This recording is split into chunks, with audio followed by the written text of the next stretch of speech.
یعنی سانپ، درہ یعنی پھاڑنا، چیرنا.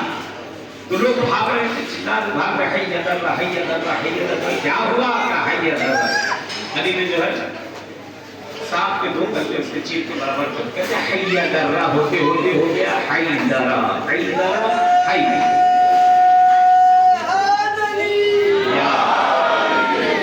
اسی طرح سے یہ نے جف تھا. جف یعنی جم جانا. تو جمتے جمتے یہ بڑا نے یہاں نیگستان ہے. یہ جمتے جمتے یہ شہر پورا آباد ہوا. ہارون آتا ہے یہاں شکار کے لیے اور اس نے اپنے شکاری باز شکرے جو ہوتے ہیں اس کو چھوڑا. پرندوں کے لیے آتے ہیں تو وہ آ کر اوپر درخت تھے اس پر آ کر بیٹھ جاتے کہ شکرے وہاں نہیں آتے. پھر اس نے کیا کیا؟ ہارون نے ہرن وغیرہ کا یہ نخلستان تھا پورا. اسی کے پیچھے وہ جگہ جہاں مولا علی آتے تھے، آ کر عبادت کرتے تھے، مولا وہاں گریا کرتے تھے. وہ کنواں موجود ہے یہیں آگے صحن حضرت زہرا کے سامنے صاف صفائی یمانی یہی نزدیک میں. آپ کو زیارت کے لیے جانا چاہیے تو وہاں وہاں جناب رسول خدا اور مولا علی کے صحابی ہیں. اور وہ کنواں ہے نیچے، وہ جگہ ہے مقام امیر المومنین جہاں مولا کر عبادت کیا کرتے تھے، جہاں پر صحبت کے بات کیا کرتے تھے. وہ جگہ موجود ہے ابھی بھی.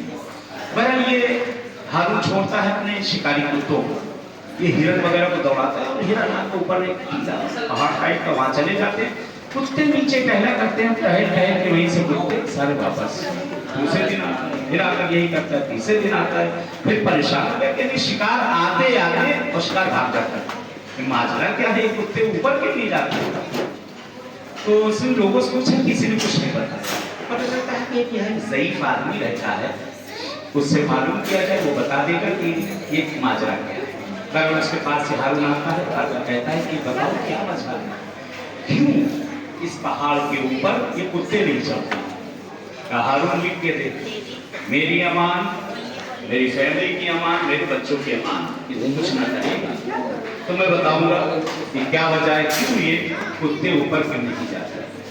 کہا ٹھیک، میں نے لکھا، تجھ کو امان دیا، تیری فیملی کو امان دیا، تیرے گھر والوں کو امان دیا، بتا کیا بات ہے.